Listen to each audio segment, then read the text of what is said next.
Welcome to Big Brave Business. This is a podcast built on the belief that you can create absolutely anything for yourself.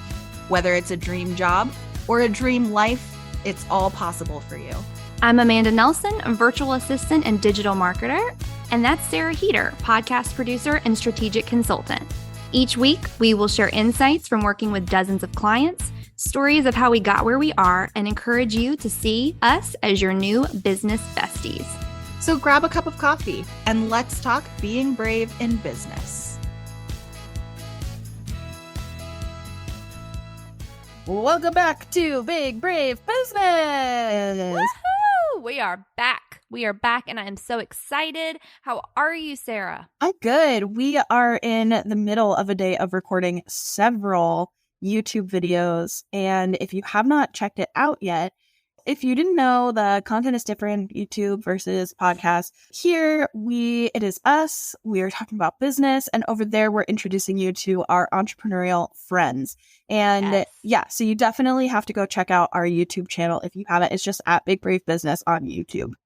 Yes, it's so fun. We have done so many interviews today, but in general, we've got some really great ones coming up. Sarah and I, both of our interviews are already up there. It's so fun. We do rapid fire questions, not just about business, but also about ourselves, what we had for breakfast, all the things you didn't know that you wanted to know, but now that you do, you can go find it and listen and watch it on YouTube. So definitely give us a like there. Sarah, let's just take a second and say, how popular was our money story episode? Yeah, we've heard from so many of you how much that episode meant and sharing some of your money stories. And we love hearing from you. Those are the kind of connections we really want to make. So definitely we want to have more conversations like that. I feel like that was a big, brave conversation for us. And it goes a lot with our theme and our friendship. Like we dug right in with each other into talking about the real stuff and not putting on this kind of like polished version of ourselves in business and really being real and raw. And yeah, I think that was really effective for all of you. So we definitely want to go back to that, but also we want to have more conversations at that level. Before that, I feel like the one we heard the most about was the Enneagram that you all let us know you related to. But yeah, the money stories, if you haven't heard that episode yet, go check it out and see what you think and let us know if it meant something to you, because those are the most powerful messages we can get. Absolutely. But in saying that, I am super pumped for what we're going to be dishing the tea on today, which is, Sarah, drumroll please, it is the three things. I wish you guys could see the level of dedication she just gave me. We are going to be talking about the three things each that we hate about being entrepreneurs, which is very strong, I'll say.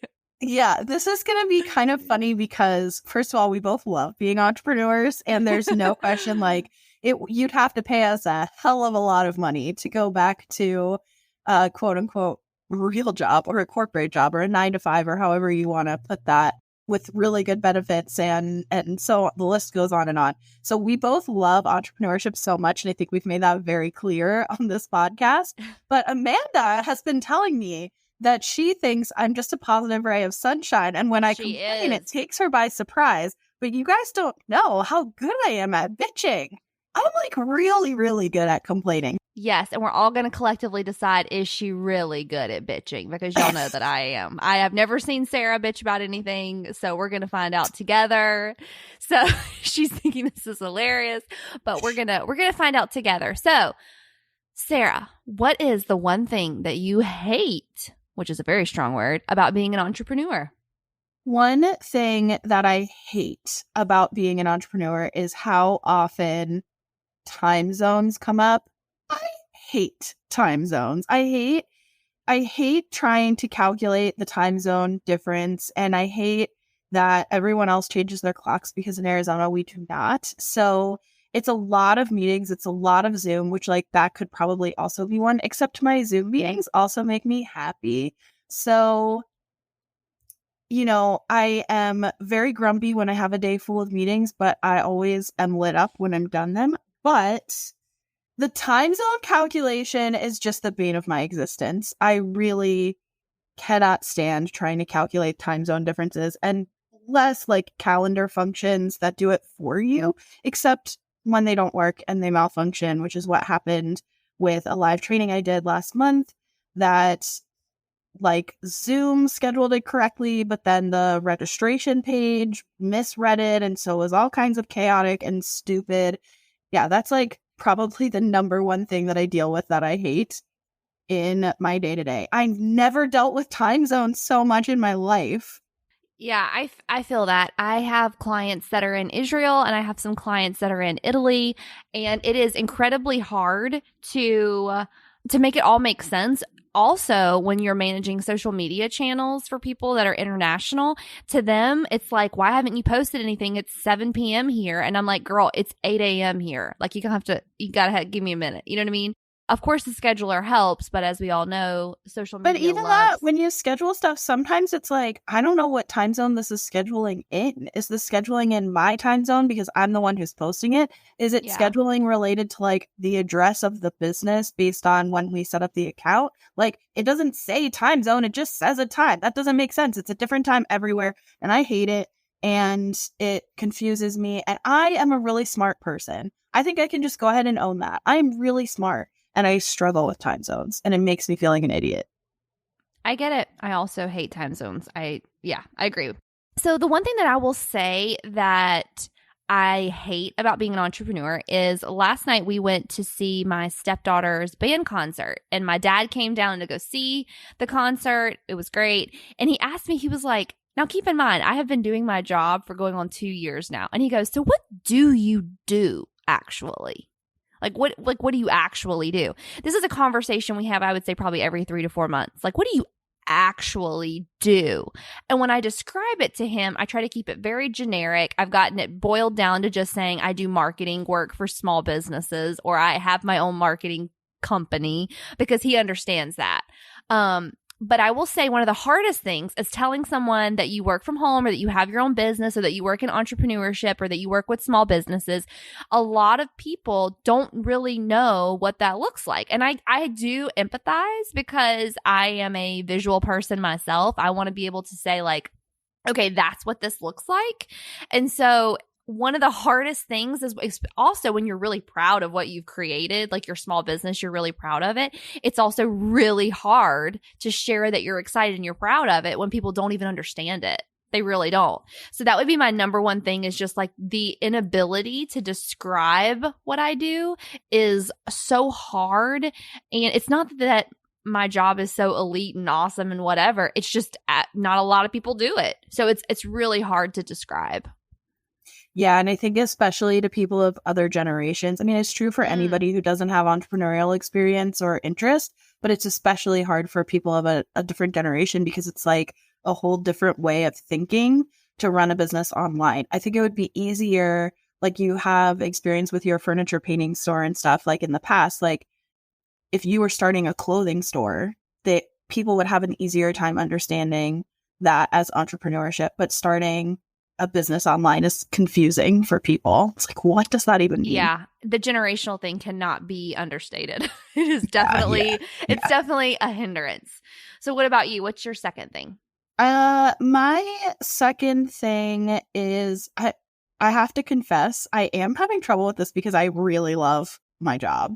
So it's like, as I'm trying to think of what my 3 things are going to be, which by the way, you guys, we don't plan these out ahead of time. Maybe that's like, I don't know if that's obvious. Or we just I think it's obvious. I do think it's obvious. But as I'm thinking of things I hate, I'm like, oh, but this is why it's worth it. So maybe you're right. Maybe I'm not going to complain. I feel like Eric's going to listen to this and be like, she complains all the fucking time. She's great at complaining. I think, okay, one thing that I would say is one of the worst parts of entrepreneurship is the time management piece. And I say this not about time management within my business. I mean time management for other things, because I love my job and I want to work a lot and I want to build it and I want to grow it and I'm excited about what I'm working on. It's sometimes hard to accommodate other things. So what I mean by that is making dinner is a particular challenge in my household. Like if Eric and I, because we both work in my business, we both work for Podfox, if we are in a work kick and we're working really hard, we can work well into the night. And one of us, in order to cook dinner, would have to step away and interrupt that workflow in order to cook. And well, like, we're both getting stuff done. We don't want to interrupt it. And so we wind up getting takeout. And so, like, I don't even want to know how much I spend on takeout in a month, and I actually love takeout. So again, to say that's something I hate but what I hate is that dinner is always a consistent thorn in my side. And similarly, like, I'd love to go to the gym. I'd love to take walks, or, I mean, again, Eric's going to listen to this and be like, what? I'd love to start building up to go running or something like that. Like, I'd love to have healthy habits like that in my life. But it's also like, when would I fit that into my day? Because of the time zone issue, see part 1, I wake up and go straight into meetings to accommodate, like, different schedules worldwide. I get as many meetings done as I can, and then I kick it into my regular work, and then it's nighttime. I mean, like, when would I go to the gym? So being able to fit even healthy habits into my day is just hard, and it just kind of turns into my business is my whole life. It's my whole day is just work, and I love that. But also there are other things in my life I want to do, and part of the reason why I have my own business is so that I can do what I want and I can prioritize the things that matter. And then it sort of turns into like, well, my business comes first. Yeah, no, I can feel that. I feel in a similar way, piggybacking off of what you just said, a lot of and this is just going to go ahead. I'll let this be my second thing. Piggybacking off of what you just said, I also think when you work from home, and this goes with, I think, anybody that works from home, not just entrepreneurs and people that have their own businesses, but if you work from home, it is impossible. If you're anything like I am, anyways, I'll say that. I'll speak for myself. I see all the things that need to get done. The laundry, the dishes, the cleaning, the dogs, like, there's always so much stuff to do. You do have to be really consistent about being protective of your work time, because I can wake up in the morning, start a load of laundry. Oh, I need to go ahead and fold those towels. Oh my gosh, I'll put the towels in the bathroom. I need to really clean out our shower. Here I'm 2 hours into a deep clean and I've wasted 2 hours that I could be working. So something that I hate about that is the fact that you do have to be extremely aware of where your time goes, or you can blink and you're like, oh my God, why am I still working at 10 o'clock? And oh yeah, it's because I spent 2 hours cleaning our bathroom that needed to be cleaned, because when else am I going to do it? Because the weekends are my chill time. So that is a deeply cleaned bathroom. 2 hours. 2 hours. Yeah, girl, I can clean. I love to clean. I don't love to clean. I love it when it's done. Yeah, it's therapeutic for me. I love to do, I am my most productive in the morning. So I go in there and then I'm like, oh my gosh, I need to wipe the sink down, the toilet, the shower.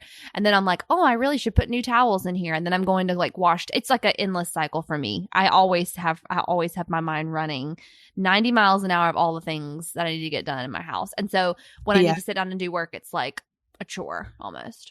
I've been reading a lot over the past year or so, and recently it's come up again, about mental load and the mental load that women carry in running the household, and that we live in this weird in between where we were raised in a society of total gender norms where women are responsible for the majority of the mental load in the house, but also in a progressive feminist, women can be independent and they can do anything and they can work and they can run businesses and this and that. And what it leads to is women doing both. We carry most of the mental load around the house, and also we have really high powered work situations. And I think this is especially true for entrepreneurs, and doubly especially if you're working from home, that women disproportionately wind up with trying to manage the entire household and also working their asses off. So I totally hear that. And I think anybody listening can relate.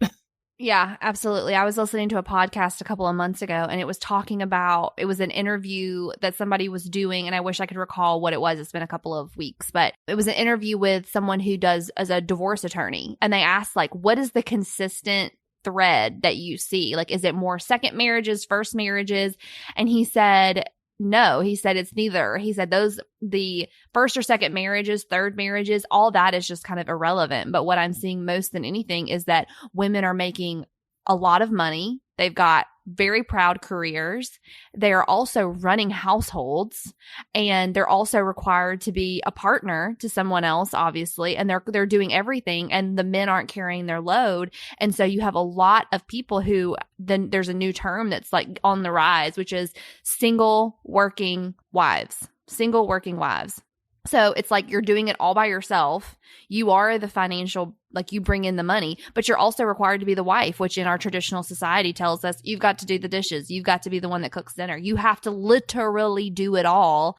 And it's impossible. At some point, we're going to have to come to a shift in our culture where it's like, women can do it all, but doesn't mean that we should. And what he was saying is that divorces are on the rise because women are effing tired of having to do it all. So that's a whole other podcast. But let's do, on that note, let's do a quick shout out to old Eric, who we talk to and about in every single episode. He is our editor. He's the lead associate editor. Is that how he introduced himself on YouTube? The lead associate editor for PodFox, and he produces our Big Brave Business podcast. But shout out to him because when we first met, one of the first things I told him is that my dream was to have a stay-at-home husband who took care of the mental load around the house. And I think that these days, both of us working in the business, we split things very well. But he really has, as I've built up my business, he's taken a huge load off of my shoulders with taking responsibility for a lot of the housekeeping. Yeah, I'm lucky. So love you. Thank you. Appreciate you. Okay. So my third and final, for the sake of this episode, worst part of being an entrepreneur is that people can be assholes. I think that people can be assholes online, like trolls online, judgment online, cruel comments that people can put on a keyboard. Especially at the beginning, you run into people who will, in the client workspace, talk down to you or be disrespectful or possessive of your time and your autonomy and your work. I think competitors can be awful. I think that, and cruel. I think generally people can be really mean and rude and disrespectful. Rude and disrespectful is something I think I've personally faced more than people being mean, but I've seen a lot of other people in the online space treated poorly in ways that I haven't necessarily experienced personally yet. But I have definitely had the getting talked down to, the disrespect, the, respect my time, respect my knowledge, respect my autonomy, respect me as a person, respect my family, respect my boundaries. And I don't think that any of those things are asking too much. I'm pretty lucky that, especially where my business is today, I have a book of business full of clients who love me and support me the way I love and support them. And I have talked about this before, where when I enforce my boundaries in my business the way it is today, I actually have surrounded myself with people who encourage that and support that and have my back and cheer me on for setting boundaries. But it hasn't always been like that. And I've definitely had some rude and disrespectful people. And this is something you and I have talked about, where like we have shared like screenshots, not of current people. Do not worry if you're a current person, we love. And often it's people that we don't work with, but we have the opportunity to work with or something like that. And just the communication is wild, like truly wild, how people will talk to you. They think that if they're going to pay you, that you're there for them. And actually, I mean, I think it's also true in entrepreneurship. A lot of times, even people don't want to pay you. They want what you have to offer for free, and they will demand it. And they will demand more than what they pay for. They will demand outside of contractual agreements. They're just very demanding, and it's about them, and it's not about a mutual benefit. And that is hard. That's one of the worst things. And there's no like regulation, so there's no where to put that up the chain, or like, in theory, in a 9-to-5 situation, you can put it to somebody in a higher pay grade, or that whole let me talk to your manager type of thing. But I am the manager. Like, there is no manager. It's just me. So that just gets difficult. Like, you have to have all the hard conversations yourself, and sometimes they don't go well, and that sucks. It's a bad feeling. It's a really bad feeling. You take everything personally when there's a negative social engagement. Whereas I think like in a 9-to-5, it was a lot easier for me to not take things personally because it wasn't about me. It's about whatever Yeah. company I worked for. But in this case, it's like, it's literally me. So if something goes negative or goes sideways or somebody gets mean or somebody's feelings get hurt on either side, like I feel so much more responsible because I am so much more responsible, and that just sucks. Yep, I feel that. I think I don't mind people having complaints about my work because I know I'm doing my best. And so if you have a complaint, like I genuinely want to hear what it is because I'm surprised because I try really, really, really hard. But what I try to say to myself, and that's honestly like my contract says, I do not give refunds. Like you pay me for a allotted amount of time, I'm going to give you my best. But guess what? You cannot please everybody. And that's why if someone complains enough to me and that we start getting on that weird line where like you are avoiding me, I'm avoiding you, you're being ugly to me, like you're being like, we're humans, like have a conversation. It's only, I'm acting like this happens often. It's only ever happened once to me. I was the very first, let me issue you a refund because this is obviously not a good fit, like not a good fit. It's only happened the once, but like, that's all it took for me to realize, I'm just not doing that. I'm not putting myself, like I work for myself to not have to deal with assholes. I know. So no, I totally understand where you're coming from. And that makes perfect sense. I guess my last thing that I would say, I don't hate this thing necessarily, but I don't love this thing either.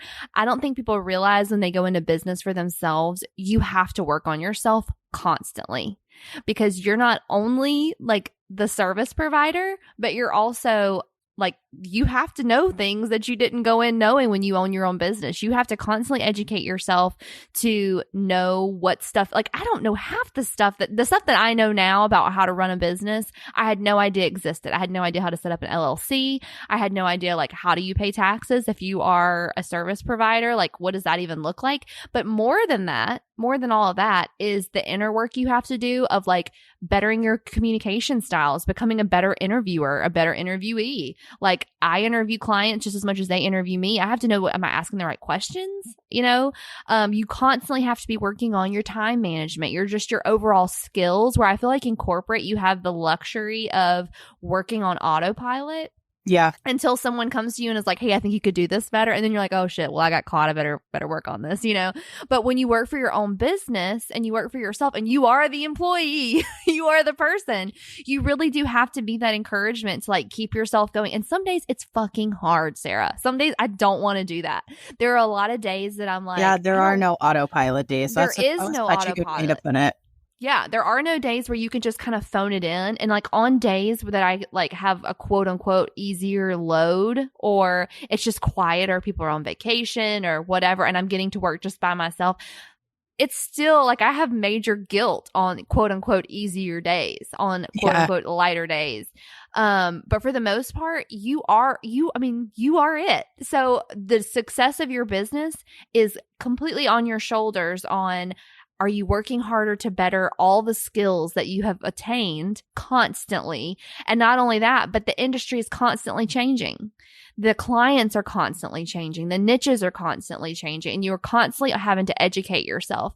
And while I love to learn, it's also fucking exhausting some days. Yeah, spot on. I think that's spot on. I think at first I was going to say, oh, you have to work on yourself every day. Oh, that's something I love. Like, I love the personal and professional development. I was that person totally when I had a corporate job, and it bothered me that not everybody that was that way. And if you feel that way, entrepreneurship might be a good fit for you if you aren't already doing it. But also piggybacking off of that, you're right. There are no autopilot days. You are either on or you're off. And if you're off, it means like you're literally taking time off. Like you're literally taking time away. If you are working, you are on. And that is definitely not for everyone. And even if it is for you, it's still exhausting. So I think that was a really good one.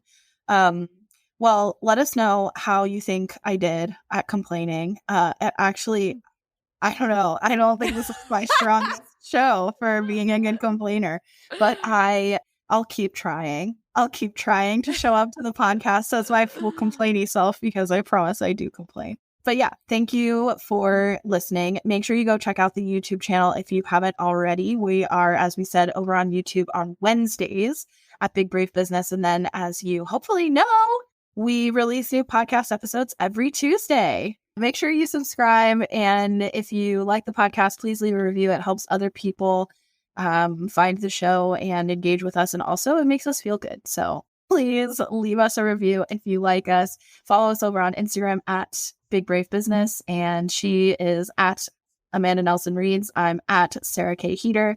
And we'll see you next week. See you later.